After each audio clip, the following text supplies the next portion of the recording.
Bapak, baru bangun saya Bapak. Alhamdulillah. Mantap lagi. Ya Aduh. sudah. Irmawati. Oh, Hadir kelihatan. Bapak. Iya. Oke, Alisatul Maulida. Mana Alisatul? Tidak ada juga nih. Mirip Mas Auki nih.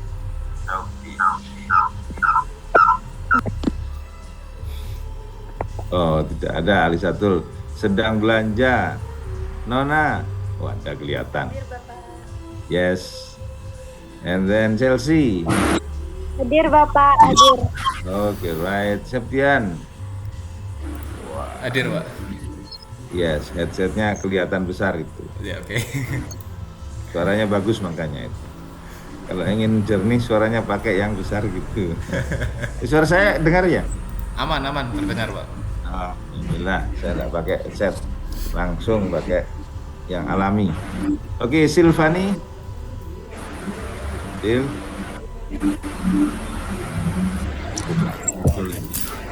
Tidak hadir. And then Alia. Masih tidur. Yang tidur anak. Sudah jam 8 loh ini. Ayu. Adawia. Hadir Bapak. Yuk di mana Hadir kamu? Bapak. Di rumah Pak. Langit-langitnya kok bagus. Lovina. Ayo Lovina. Hadir Bapak. Yang mana Lovina? Tidak kelihatan di sini. Halo? Hadir Bapak. Oh iya kelihatan. Melalui HP. Mak. Novia. Novi. Dwi Stefani. Wah, enggak muncul. Sevira. Novi ada? Novia sakit Bapak. Oh iya. Sakit apa itu? Yang habis pasca operasi dan kecelakaan itu Bapak. Oh iya ya, kita doakan semoga cepat sembuh ya. Sevira mana? Tidak muncul. Waduh, banyak yang belanja atau tidur. Zahwa. Hadir Bapak. Oh iya, Zahwa Nurisa. Oke, good. Mama Mohon Dendra. maaf Bapak, saya kok gak disebut ya? Oh iya, ini Rizky ya. Ini. Rizky ada ya? Oke, Oke, Bapak. Zahwa. Hadir Bapak. Jawa yang ada. Mama Dendra. Dendra. Wah, ini masih tidur jangan-jangan ini. Pak, hadir, Maaf hadir, hadir. Bapak. Mana Dendra? Oh iya. Maaf Bapak, saya hadir. Siapa namanya? Novia. Novia. Oh, hadir sehat ya, Nov? Alhamdulillah. Alhamdulillah. Jangan lupa makan yang banyak Nggih. biar sehat. Jawa ada, Dendra ada. Wah, kemarin rambutnya tiba-tiba Dendra. Oke, right. Abdurrahman Ibnu. Hadir Pak, hadir. Alright, good. Ahmad Fadail. Tidak ada Fadail. Ya Pak. Oh iya baru hadir. Askia. Hadir Bapak. Oke, right. Anissa. Mana Anissa ini? Oh, tidak muncul. Hadir Bapak. Oh iya. Fadila. Hadir Bapak. Right, good. Wakil. Ada Pak. Alright, good. Raihan. Hadir Pak. Oh, Muhammad Raihan. Mari cukur makanya hujan di sini. Fatin. Fatin. Tidak ada Fatin ini. Fatin Jabakia. Where are you? Tidak hadir. Muhammad Satyo Adi. Halo. Hadir. Yang mana Satyo Adi ini kok? Lupa saya wajahnya. Oh, yang ini. Oke, Tarto, sehat ya. Rania. Rani. Rania tidak masuk. Ya oke. Rania belum muncul. Yes, good. Saya panggil lagi Fatimah Zura, Ali Satu. Maaf Hadir Bapak. Bapak. Fatimah Zahra hadir Bapak. Fatimah Zahra ada. Yes, good. Oke, saya lagi Ali Satul. Ada? Hadir. Oke. And then Silvani. Hadir Bapak. Oh, ada. Kemudian Alia Rahma. Enggak muncul. Safira Nurbiana. Enggak muncul. Fatin. Enggak ada. Rania. Oke. Ya sudah. Kita lanjutkan ke materi hari ini. Hari ini materi ringan-ringan saja, kemudian akan saya tunjukkan teknik nanti ketika Anda bikin makalah, cara untuk mengutip dari beberapa sumber. Jadi akhir akan saya sampaikan, biar nanti libur 2 minggunya ini minimal tahu caranya mengutip. Oke, sekarang kita lanjutkan tentang ini, hubungan antara filsafat dan ilmu pendidikan. Mari kita share di sini. Nggak tahu kelihatan apa enggak ini.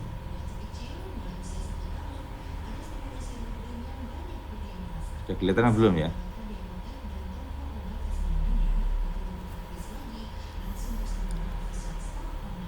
Ya, sudah Pak. Lihat Pak. Sudah tampak? Sudah Pak. Oke.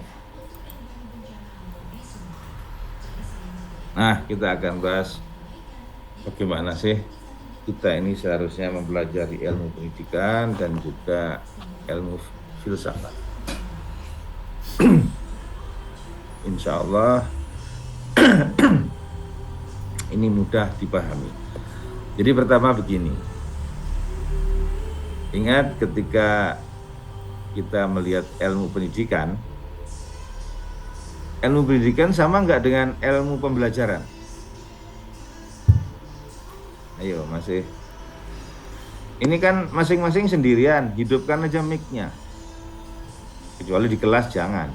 Yang berdua jangan, yang sendirian hidupkan. Biar enak langsung ngomong-ngomong. Kira-kira tentang pendidikan ini apakah sama dengan pembelajaran? Coba Fadila, gimana? What is your opinion? Lali guys. Dihidupkan dulu mic-nya itu. Kalau menurut saya mungkin ada beberapa yang sama, tapi untuk ilmu pembelajaran sendiri tidak sama, Bapak. Yes, betul. Memang pendidikan sedikit lebih luas dari pembelajaran. Jadi kalau pendidikan itu pembelajaran hanya khusus manualnya, pendidikan ada tambahan. Ada strategi, metode, pendekatan, dan juga berbagai macam hal. Ini ilmu pendidikan, menemukan metode, strategi, dan pendekatan yang paling efektif dalam proses pembelajaran. Makanya dalam pendidikan di kampus, yang di FKIP diajari ilmu pendidikan, ilmu filsafat, karena nantinya akan mengajar. Kalau ada FKIP tidak bisa mengajar, nanti akan tampak lucu. Nah, kita kelihatan, perhatikan ini. Kalau filsafat pendidikan di sini itu memberikan landasan normatif tentang orientasi ideologis terhadap tujuan dan praktek pendidikan tersebut. Jadi filsafat itu adalah tentang secara global apa sih sebenarnya pendidikan itu, seperti kita bahas minggu lalu, perlu apa enggak pendidikan, terus apakah pendidikan itu sekedar ngajar atau tidak. Nah, itu di filsafat diajarkan sejenis itu, sehingga nanti prakteknya tidak terlalu aplikatif seperti step by step mengajar. Begitu. Nah, sebentar.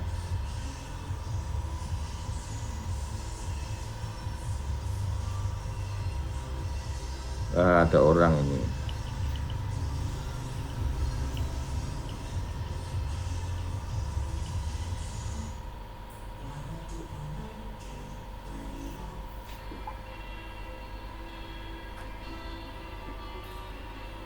Sebentar ya, ini ada orang yang ingin dijawab.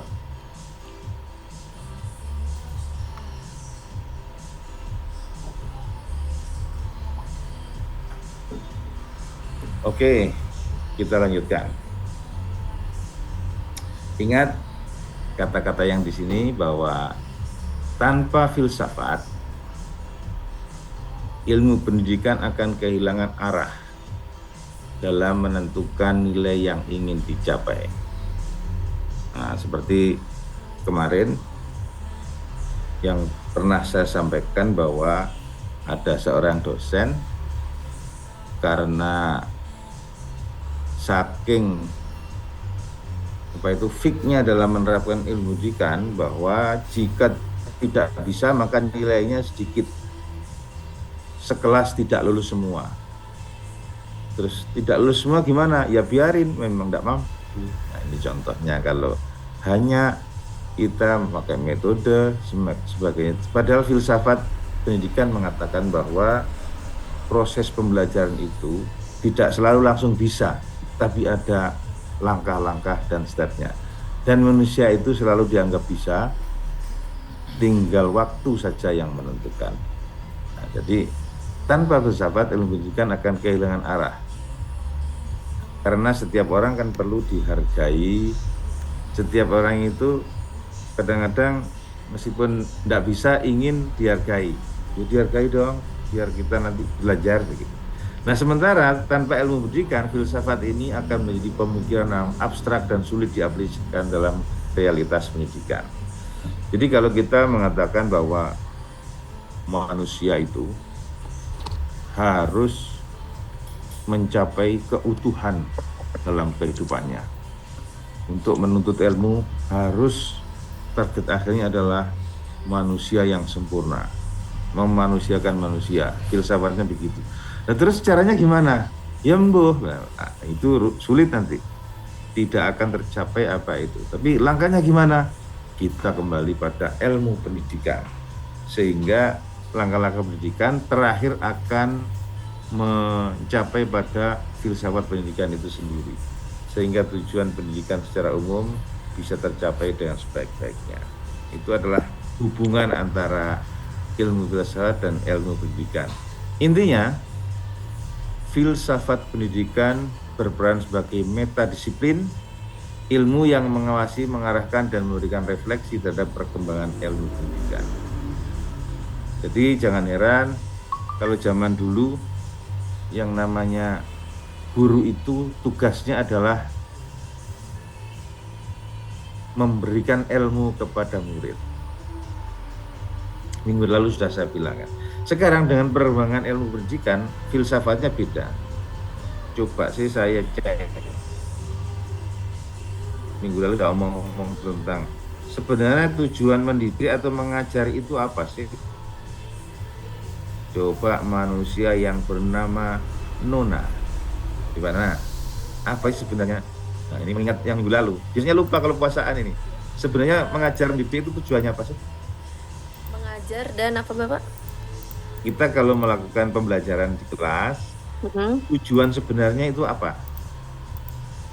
Berarti bukan tujuan berbicara ya, soalnya jenengan Bukan. Kemarin tujuan mengajar sudah. berarti ya. Okay. Kalau mengajar, tujuan pembelajaran apa kira-kira? Kalau menurut opini saya pribadi, mengajar itu untuk yang waktu itu saya jawab ya itu seperti mengajarkan materi-materi, contohnya mengajarkan matematika, bahasa Inggris, dan lain sebagainya. Jadi tujuan mengajar itu memberikan materi. Coba Askia sama enggak? Ayo Askia.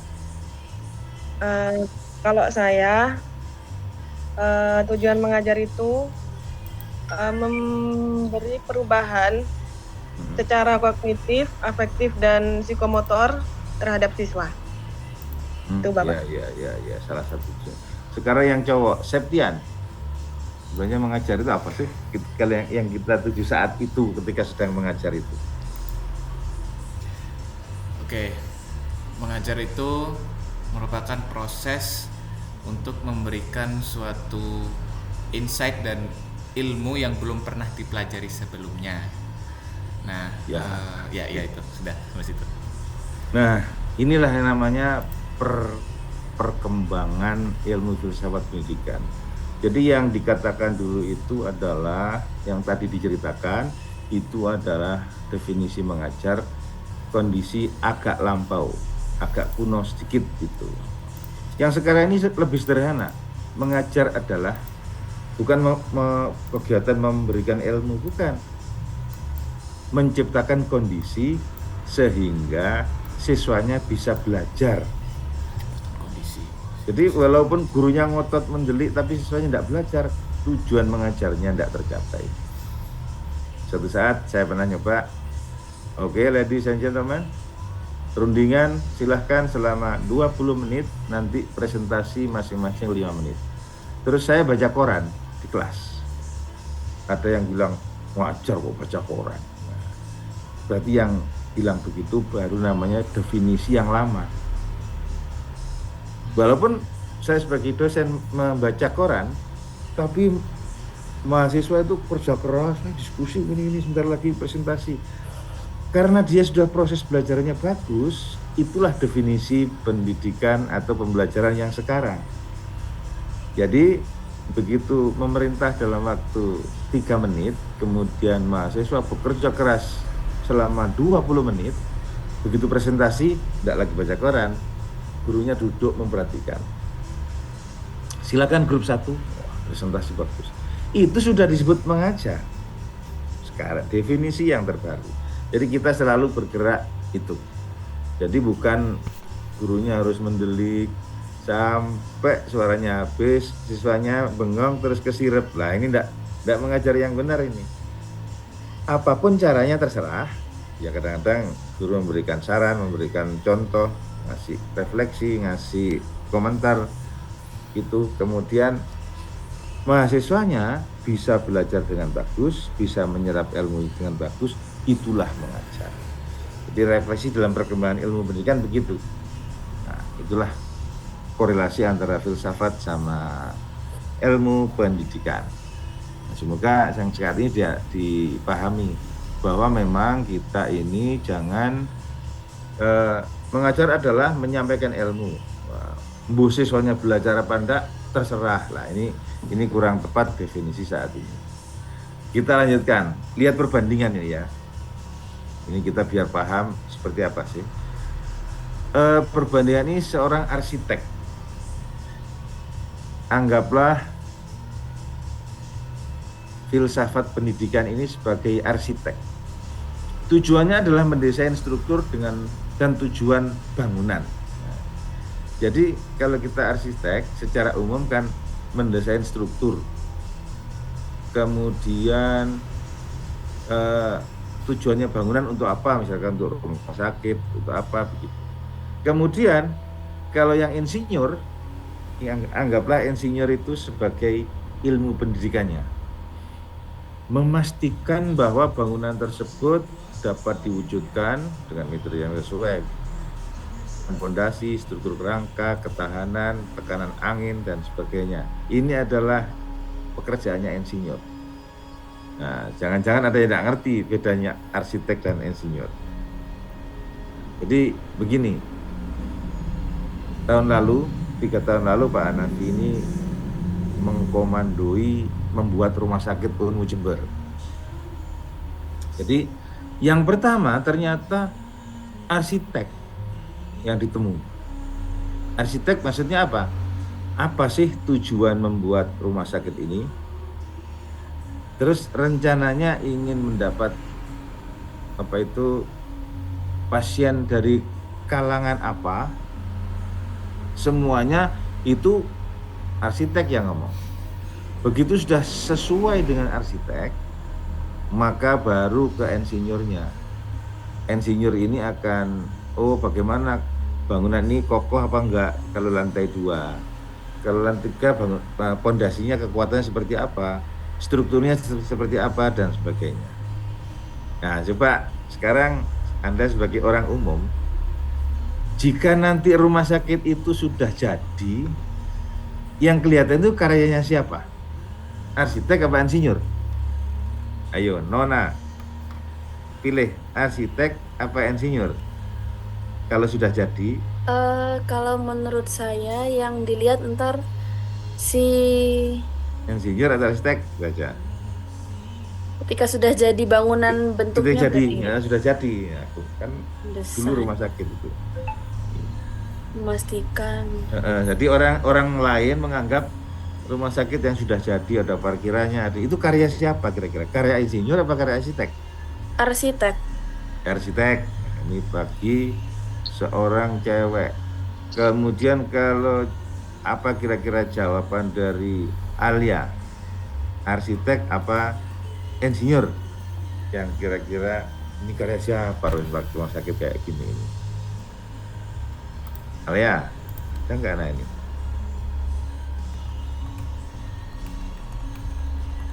Loh, benar suara nih. Ini suaranya dihidupkan.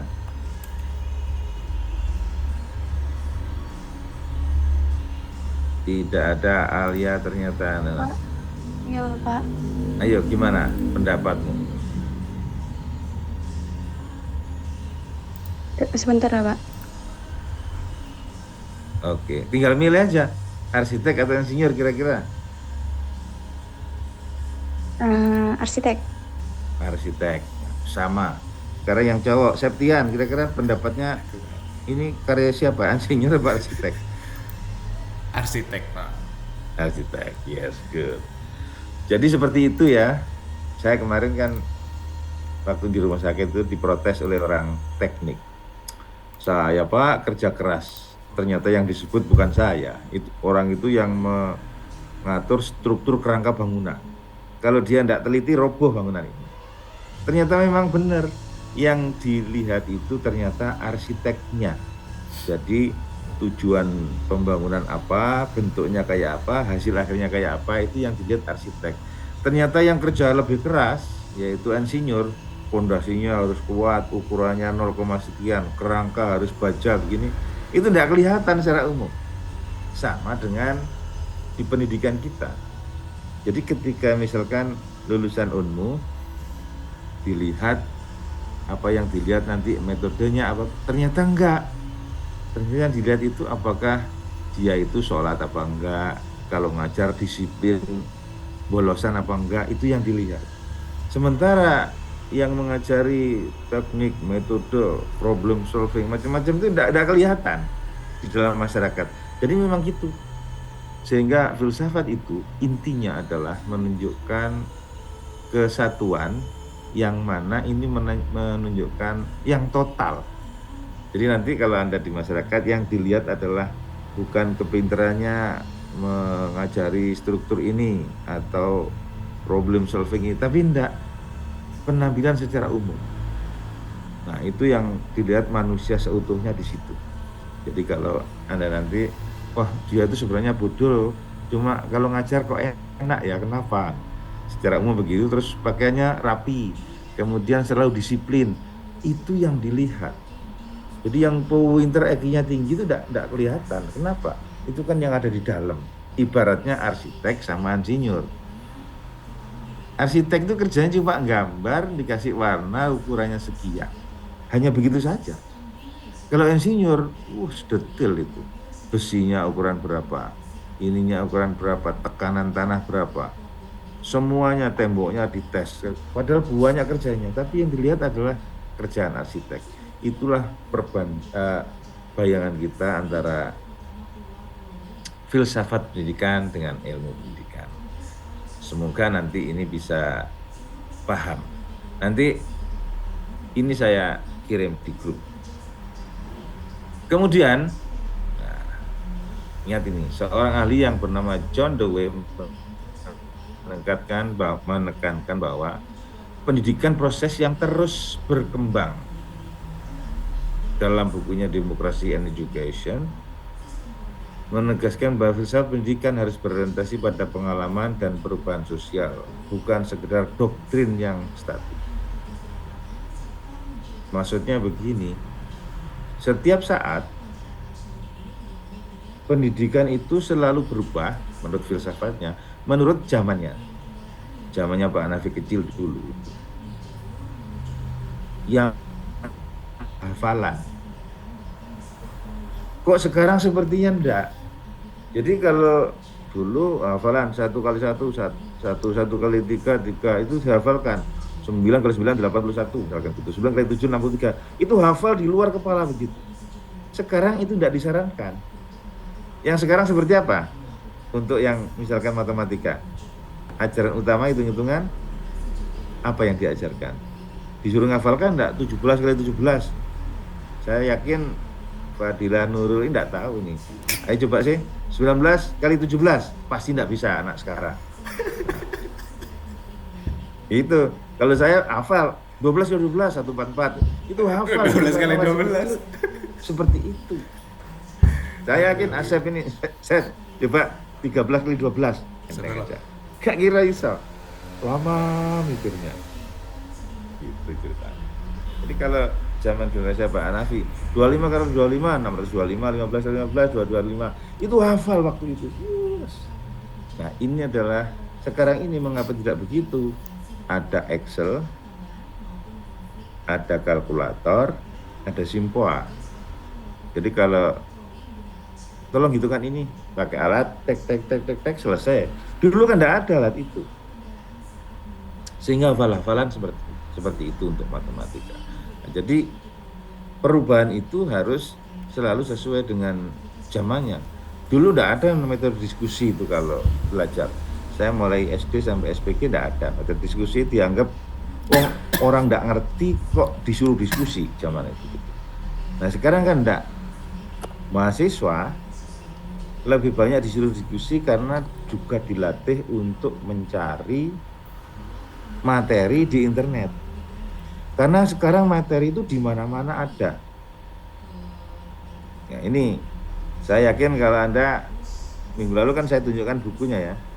Coba saya tanya siapa yang sudah menemukan bukunya di internet? Oh, sebentar. Siapa yang belum menemukan? Semuanya belum? Belum ketemu Pak. Nyarinya susah. Semua itu? Iya. Belum ketemu. Mungkin pakai yang itu aja Pak. Direbus. Ya bisa juga. Jadi intinya sebenarnya itu banyak ada itu. Nah kalau zaman dulu, kalau kita kuliah itu sama dosennya dipinjemi. Ini bukunya dipinjemi, terus difotokopi semuanya. Sekarang kan enggak. Jadi memang semacam itu, inilah perubahan bahwa berorientasi pada perubahan sosial. Jadi sekarang enggak ada istilahnya buku dipinjam sampai lecek, itu enggak ada. Karena kalau yang punya kecanggihan di internet, punya linknya sembarangnya sudah ada sekarang. Jadi kalau dulu disuruh mencari alamat, carilah alamat ini, bingung tanya sini, tanya sini. Sekarang buka HP ketemu. Ini adalah paradigma pendidikan kita. Ini karena mau hari raya, tahu-tahu kuliah daring aja, sudah daring. Walaupun daring itu tidak perlu lama-lama karena daring itu banyak yang sambil tidur, sambil apa itu. Nah, ada yang baru bangun dan sebagainya. Makanya ini tidak lama-lama ini. Bentar lagi kita selesaikan. Ketoro kok. Oke, kita lanjutkan sedikit aja filenya. Iya. Ingat, filsafat pendidikan itu berperan dalam membentuk paradigma kritis. Nah, ini coba nanti dicari intinya bahwa pendapat Paulo Freire dalam Pedagogy of Oppressed menekankan bahwa pendidikan tidak boleh menjadi alat hegemonik yang menindas, tapi harus menjadi sarana pembebasan bagi peserta didik untuk berpikir kritis. Dulu itu orang pintar-pintar itu kan sepertinya menindas begitu. Nah, sekarang enggak. Zaman dulu murid itu tidak boleh lebih pintar daripada gurunya. Jadi zaman dunia persilatan di pesantren macam-macam, seorang guru selalu punya ilmu pamungkas. Kalau muridnya lebih pintar, tidak boleh melampaui gurunya zaman dulu. Sekarang ini guru atau dosen selalu mendorong siswanya untuk lebih pintar daripada gurunya atau dosennya. Kenapa? Memang paradigmanya begitu. Jadi kalau Anda sekarang ini dalam hal mencari info, mahasiswa lebih cepat daripada dosen, itu biasa. Nah, kalau dulu tidak boleh begitu, itu namanya tidak sopan. Nah, itu yang menjadi hal yang perlu nanti Anda kalau jadi guru, tidak apa-apa muridnya lebih tahu dulu. Jadi boleh seperti ini, anak-anak minggu depan kita akan membahas topik ini, bukunya ini, sumbernya ini, silakan dipelajari. Minggu depan kita diskusi, itu biasa.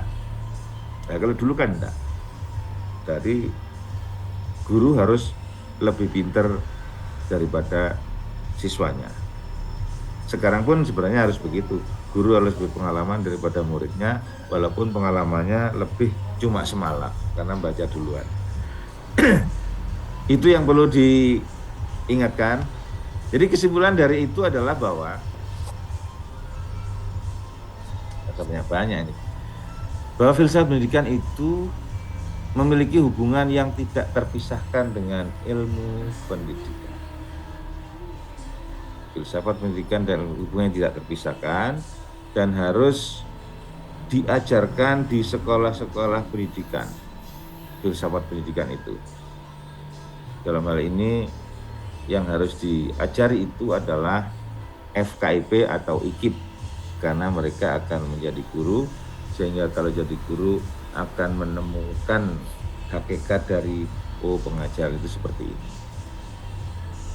Kemudian filsafat pendidikan itu memberikan arah dan refleksi kritis terhadap pendidikan, bahwa pendidikan itu bukan proses mesin, sehingga sampai kapanpun guru dosen itu selalu ada, walaupun ada walaupun ada apa, itu tidak akan terjadi. Guru-guru sudah tidak ada semuanya, dipecati semua karena sudah ada internet. Itu tidak mungkin terjadi karena memang filsafat pendidikan adalah manusia itu beda dengan mesin. Jadi walaupun sepintar apapun seseorang, kalau tidak ada pembinanya bisa jadi nyasar, karena memang watak manusia itu seperti itu. Nah, yang terakhir adalah bahwa ilmu pendidikan ini mengimplementasikan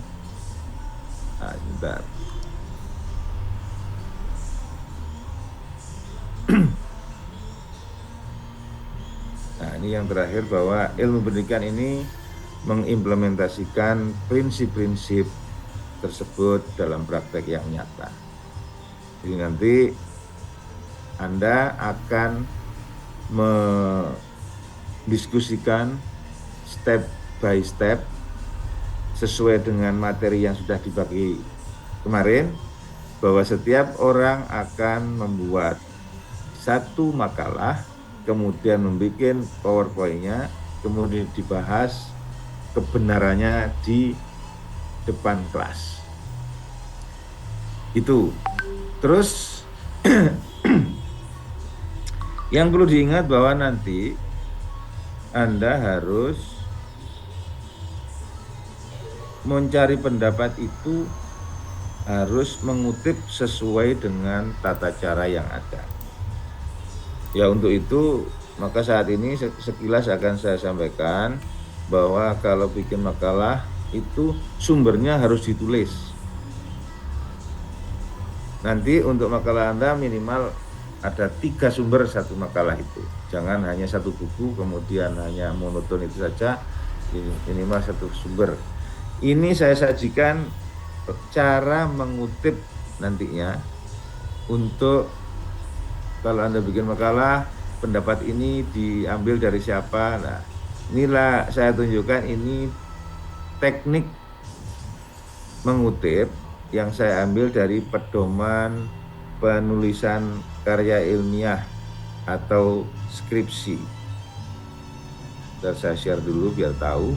Nanti pedomannya itu akan saya share di grup sehingga Anda bisa untuk mempelajari. Nah, ini adalah, apakah sudah kelihatan pedoman penulisan karya ilmiah? Sudah, aman Pak. Nah, udah kelihatan ya. Nanti kalau Anda pas membuat makalah terus ada pendapat yang mengatakan begini, baik definisi maupun pembagiannya, bukalah file ini pada halaman 44. Kita carikan halaman 44. Itu tentang cara penulisan. Bagian 6 lah ini, teknik penulisan.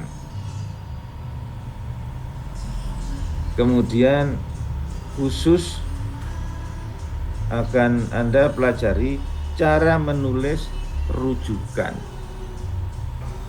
Rujukan itu ya daftar pustaka atau sitasi. Ini ya di halaman 44. Kelihatan ya? Yaitu, jadi nanti contohnya seperti ini. Jadi misalkan pendidikan adalah bla bla bla bla dari bukunya Sudaryanto. Jadi Sudaryanto suggested that bla bla bla bla begitu. Tulis nama, kemudian tahun terbitnya, terus halaman. Ini halaman 125. Ini adalah teknik penulisan yang ada di FKIP, cara penulisan daftar pustaka. Kita lihat ini mesti boleh kalimat langsung, misalkan ini contoh nomor 4. Ditinjau dari tingkat berpikir dalam pembelajaran, level pengetahuan, pemahaman, dan penerapan level rendah, sedangkan analisis, sintesis, dan evaluasi merupakan level tinggi. Ditulis dalam Utari, halaman diterbitkan tahun 2011, halaman 12. Nah, itu cara ini yang saya blog ini adalah cara untuk mengutip pendapat orang. Jadi begitu. Jadi bukan tanpa detailnya, nanti Anda lihat di ini cara menulis rujukan. Nanti bacalah sendiri di rumah. Ini banyak yang harus ditulis. Ini rujukan. Nanti minimal di karya Anda minimal 3, lebih juga boleh. Tapi minimal harus ada 3. Ini cara menulis rujukannya. Kalau tadi cara mengutip, yang tadi ini cara mengutip ya. Nah, ini cara mengutipnya yang ada di integrasi di dalam kata-kata. Terus di bagian belakang yang disebut daftar pustaka itu nulisnya seperti ini. Ini. Rujukan yang dari buku begini. Contoh, John Stone, Marcelino, atau kemudian Artawa, Tipologi Bahasa dan Komunikasi Lintas Budaya. Ini namanya daftar rujukan atau daftar pustaka yang dari buku. Sebentar, apakah Anda tahu bedanya rujukan dan daftar pustaka? Ini perlu, karena mahasiswa FKIP harus tahu nih. Ayo, siapa yang tahu? Lihat di HP-nya, beda daftar rujukan dan daftar pustaka. Saya beri waktu 2 atau 3 menit. Daftar rujukan dan daftar pustaka, apa bedanya? Boleh lihat di HP-nya masing-masing. Itu ada, semua informasi ada di situ. Seorang mahasiswa harus tahu bedanya itu. Jangan-jangan hari ini belum ada yang tahu bedanya. Daftar rujukan dan daftar pustaka. Siapa? Seth mungkin? Oke, Apa Seth? kalau daftar pustaka itu memuat dari semua yang dikutip maupun itu langsung ataupun tidak langsung, Pak, yang ada di karya tulis atau skripsinya. Tapi kalau rujukan itu lebih spesifik pada kalimat apa yang dikutip di situ, Pak. Jadi seperti itu. Ini karangan atau lihat definisi? Lihat definisi, Pak. Salah. Hilang suaramu belum itu. Maaf, Pak. Lihat definisi, Pak. Nah, ulangi. Kalau daftar pustaka adalah? Kalau daftar pustaka itu kalau bacaan yang Pak. di HP-nya itu dibaca. Kalau daftar pustaka itu memuat sumber yang digunakan dan dibaca dalam penyusunan karya tulis, termasuk yang dikutip langsung maupun tidak langsung, Pak. Nah, kalau rujukan itu fokus pada memuat sumber yang dikutip langsung dalam teksnya. Ya, betul. Jadi gini, kalau kita ngarang buku misalkan, terus sebelumnya kan baca. Kita membaca buku sampai 25 judul. Semua itu disebut daftar pustaka. Baik nantinya dikutip dalam tulisan Anda maupun tidak, itu namanya daftar pustaka. Tapi kalau daftar rujukan, ya betul. Daftar rujukan adalah daftar buku-buku yang dikutip saja di dalam itu. Jadi kalau daftar pustaka dibaca tok, tidak dikutip juga ya. Termasuk yang dikutip ya. Tapi daftar rujukan hanya berisi yang dikutip dalam makalah atau skripsi Anda. Makanya nanti di skripsi Anda tulisannya bukan daftar pustaka, daftar rujukan. Bahasa Inggrisnya reference. Kalau daftar pustaka, semua yang dibaca, baik yang dikutip maupun tidak, disebut bibliografi. Nah, ini mahasiswa harus tahu itu. Bibliografi itu sama dengan daftar pustaka, semua yang dibaca, baik dikutip maupun tidak. Tapi kalau daftar rujukan adalah semua yang dibaca dan dikutip, sehingga bahasa Inggrisnya reference. Kalau daftar pustaka, bibliografi. Begitu yang perlu diketahui. Nah, jadi di sini ada rujukan yang dari buku, caranya begitu. Terus ada juga rujukan yang ngambilnya dari kumpulan artikel, caranya ada di sini di halaman 46. Rujukan yang dari artikel jurnal, cara ngutipnya seperti ini. Nah, beda-beda loh ya. Jadi nanti Anda kalau bikin makalah, bikin apa itu enggak harus buku semuanya. Dari artikel yang ada di CD bisa. Terus dari koran atau majalah juga ada. Kemudian dari koran tanpa penulis juga ada. Jawa Pos sekian-sekian.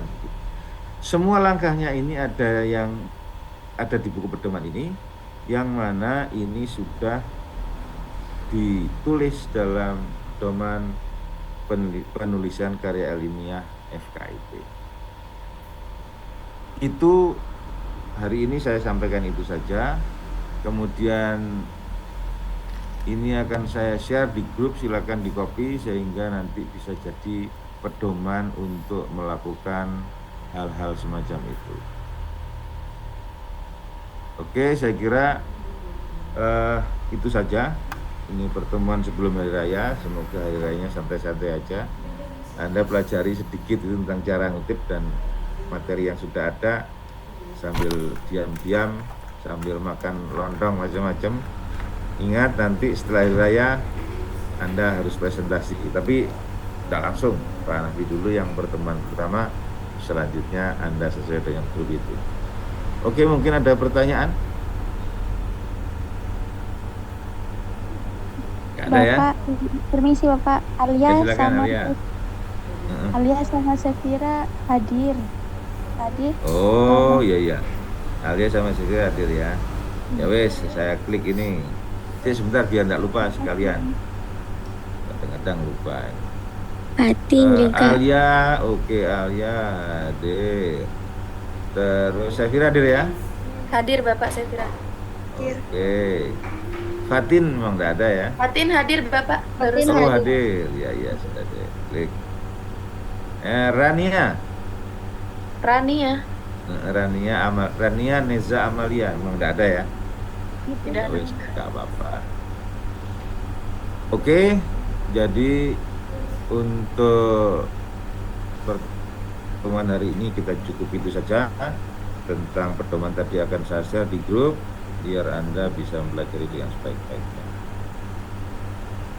Sudah, gitu aja. Selamat Hari Raya. Sampai ketemu lagi.